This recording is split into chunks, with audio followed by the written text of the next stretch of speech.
Entonces, vamos a encontrar una distinción entre lo que es psicología jurídica y psicología forense, ¿no? La psicología forense forma parte de la psicología jurídica, ¿no? La psicología jurídica es mucho más abarcativa, mucho más amplia, contiene diferentes procesos de trabajo del psicólogo, ¿no? Que está en relación al ámbito jurídico. Bien, como el tema que nos toca ahora dialogar tiene que ver con temas de victimología, me parecía importante, ¿no?, darles a conocer algunos datos relacionados con el tema, ¿no?, de víctimas, ¿no? Digamos, acá ustedes pueden mirar en esta diapositiva, ¿no?, los tipos de delitos cometidos, ¿no?, y que tienen una mayor, digamos, porcentaje. Y vamos a ver que las víctimas, ¿no?, digamos, generalmente son más mujeres que hombres en determinado tipo de delitos, como por ejemplo el robo, ustedes ven ahí un 48.9%, casi un 49%, que tiene que ver con robo, o sea, delitos contra el patrimonio, ¿no? Y también tiene que ver con el tema, ¿no?, de maltrato, o sea, delitos contra la indemnidad, ¿no?, o la libertad sexual, ¿no? Entonces, esto me parece importante porque de alguna manera los estudios ya desde la víctima se van concentrando en diferentes áreas de trabajo, ¿no? Y tiene que ver más con el tema de violencia, ¿no?, contra la mujer o violencia de género también, y también tiene que ver más con delitos, ¿no?, relacionados con la libertad sexual, ¿no? En el caso de mujeres adultas, indemnidad, ¿no?, sexual en el caso de niñas menores de edad, ¿no? Y mire, cuando hablamos de victimología, también tenemos que tener claro que tenemos que poder elaborar perfiles, ¿no? Así como podemos elaborar perfiles de la perspectiva del agresor, los perfiles criminológicos, también se pueden elaborar los perfiles victimológicos, ¿no? Y claro, podemos elaborar estos perfiles en función de que podamos tener una estadística, ¿no?, y poder hacer, en función a datos, ¿no?, sociodemográficos, ¿no? Por ejemplo, acá pueden ustedes mirar un perfil de víctimas de feminicidio, ¿no? Según la edad, ¿no?, un 91%, ¿no?, las mujeres adultas son más sensibles de ser víctimas, ¿no?, de delitos de femicidio. Y con relación, imagínense ustedes, con el agresor podemos mirar, ¿no?, que hay un porcentaje más alto cuando el agresor, ¿no?, es la pareja. Y según el tipo de feminicidio, que puede ser íntimo o feminicidio no íntimo o familiar, podemos mirar que el 85%, ¿no?, del tipo de delito de feminicidio es el íntimo, ¿no?, donde es la pareja o la expareja, ¿no? Un 9% cuando el agresor es una persona no conocida y un 6%, ¿no?, cuando se trata de un familiar que no es la pareja o la expareja. Bien, un poco aterrizando a la conceptualización, ¿no?, de la psicología jurídica, nosotros hablamos de tres escenarios importantes. Hablamos de la psicología para el derecho, de la psicología en el derecho y de la psicología del derecho. Digamos que estos tres escenarios que ustedes están viendo en esta diapositiva se refiere básicamente, ¿no?, al contexto, ¿no?, de desarrollo de la psicología jurídica, ¿no? Entonces, cuando hablamos de una psicología para el derecho, una psicología aplicativa, ¿no?, donde, digamos, el aporte, ¿no?, de esta psicología jurídica, ¿no?, es necesaria para poder tomar decisiones, ¿no?, digamos, en la administración de justicia, ¿no? Entonces ahí tenemos la psicología forense, tenemos la psicología criminal, la psicología victimológica, la psicología penitenciaria y la psicología policial. Yo en este caso voy a desarrollar todo lo que es la victimología. Pero miren, también me parece importante precisar, ¿no?, que eso no solo es el campo de acción del psicólogo jurídico. Tenemos otro escenario importante que tiene que ver con, ¿no?, los fundamentos, ¿no?, psicológicos que tiene la norma, ¿no? Y ahí hemos avanzado enormemente. Enormemente porque vamos a darnos cuenta, ¿no?, que la ley, la norma, ¿no?, que es obligada para su cumplimiento, contiene componentes, ¿no?, constructos psicológicos, ¿no? Constructos psicológicos que invitan al profesional en psicología a investigar, a desarrollar, ¿no?, porque sabemos nosotros, ¿no?, que la ciencia no es estática, sino es dinámica. Entonces los conceptos son evolutivos. No podemos hablar en estos tiempos, por ejemplo, ¿no? Solamente, ¿no? Como un criterio de inimputabilidad, por ejemplo, ¿no? Solamente relacionado con, ¿no? La esquizofrenia. Si sabemos que en estos tiempos, por ejemplo, esta enfermedad, evidentemente con su tratamiento ya puede esta persona adaptarse y puede de pronto también ser víctima, pero también puede ser, ¿no?, un victimario y tenga la noción, ¿no?, la intención dolosa, ¿no?, de poder hacer daño al otro.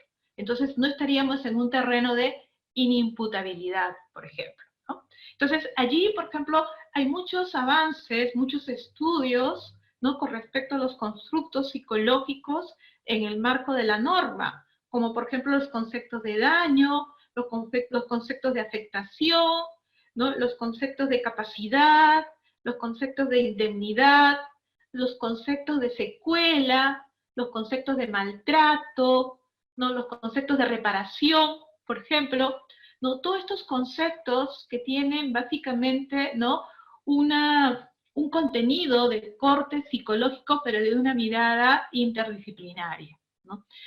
Y luego el otro componente o espacio tiene que ver con una psicología del derecho, ¿no?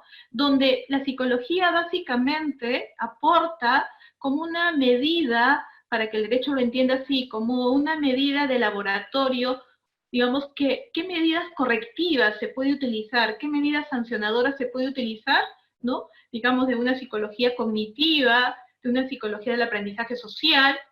Por ejemplo, me estoy poniendo a pensar en estos momentos las medidas de sanción que está otorgando el presidente frente a las personas que no cumplen las normas sanitarias, ¿no? Esas medidas sancionadoras responde a todo, ¿no?, una metodología, ¿no?, de comportamiento, de cambio de conducta desde la perspectiva de la psicología, ¿no?, social, de la perspectiva de la psicología cognitiva. Bien, entonces, ¿no?, ya habiendo hecho una antesala con relación a lo que es la psicología jurídica y entrando más al terreno de la victimología, primero tenemos que precisar qué entendemos por víctima, ¿no? ¿A quién le llamamos víctima? ¿No? Entonces, en principio, ¿no?, la víctima es cualquier persona, ¿no? Un niño, un adolescente, una persona adulta, mayor, ¿no?, hombre o mujer, ¿no?, transgénero, o una persona de diferente condición socioeconómica, una persona de alguna etnia, o sea, un individuo o un colectivo de personas, evidentemente, ¿no?, que padece, ¿no?, ¿no?, la consecuencia de la infracción de un delito, ¿no? Entonces, esa es la persona que, digamos, se siente afectada por la transgresión de un delito.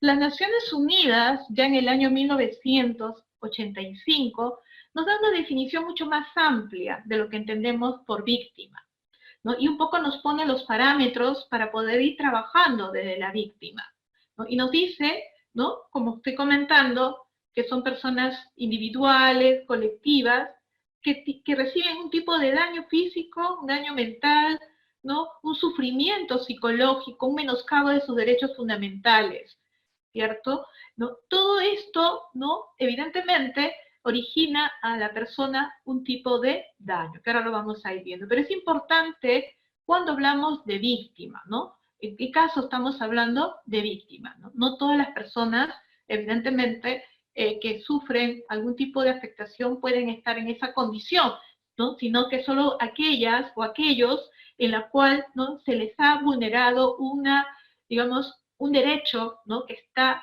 consagrado en la Constitución política y que está, digamos, protegido por las leyes. Y es importante tener en cuenta aquí, ¿no?, las leyes vigentes para cada país. ¿Por qué? Porque una víctima del Perú, ¿no?, evidentemente no se puede considerar, si es que hubiera una violación de sus derechos, por ejemplo, desde el punto de vista, ¿no?, del secuestro, para un caso, de repente en otro país, ¿no?, las leyes son distintas y por consiguiente no se puede considerar como una víctima, ¿no? Entonces hay que contextualizar siempre a las víctimas, ¿no?, en el terreno no jurídico del país donde vive, ¿no? Y en el terreno político del país donde se encuentra, ¿no? Bueno, hay algunos conceptos interesantes, ¿no?, que me gustaría compartir con ustedes, que tiene que ver con la victimología, ¿no? ¿Qué es la victimología? En primer lugar, es una ciencia que se ocupa de la víctima y de su victimidad, es decir, de su proceso, ¿no?, de victimización. Estudia, ¿no?, el sujeto pasivo, es la que recibe el daño, ¿no?, es la que recibe, ¿no?, la infracción de la norma, ¿no? Y también nos dice, ¿no?, que estudia las características de la víctima. El concepto de victimología ha sido un concepto evolutivo. Conforme avanza la norma y conforme también se van dando grandes investigaciones desde la psicología general, ¿no? Porque, por ejemplo, ¿no?, si las personas no estaban sujetas de protección legal, en tanto no eran consideradas víctimas, por ejemplo, ¿no? Me pongo a pensar en estos momentos, ¿no?, donde, por ejemplo, ¿no?, en este país no está reconocida la eutanasia, ¿cierto? Entonces, si hubiera una, digamos, infracción en ese caso, ¿no?, para esta persona, digamos, no estaría considerada como víctima. En otros países sí, ¿no? Entonces, ¿quién le da la condición de víctima? Eso es interesante analizarlo, ¿no? ¿Lo da la condición jurídica o también lo puede dar la condición psicosocial en la cual se encuentra la persona? ¿Entiende? Ese es digamos, un tema de interés y de investigación, ¿no? Porque ¿quién le da la condición de víctima? ¿No? Porque hay evidentemente, por ejemplo, las personas, los transgéneros, la población LGTBI, por ejemplo, donde evidentemente ahí hay una situación, ¿no?, donde no están protegidos legalmente, ¿no? En casos de violencia, por ejemplo, hay todo un desmedro, ¿no?, de sus derechos, por ejemplo, ¿no?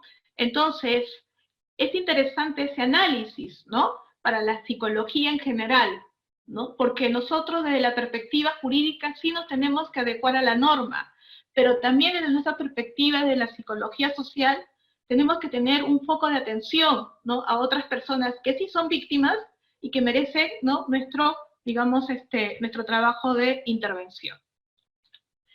Las víctimas se clasifican, ¿no?, como pueden ustedes mirar allí, de la víctima directa, la víctima indirecta, las víctimas primarias y las víctimas secundarias, ¿no?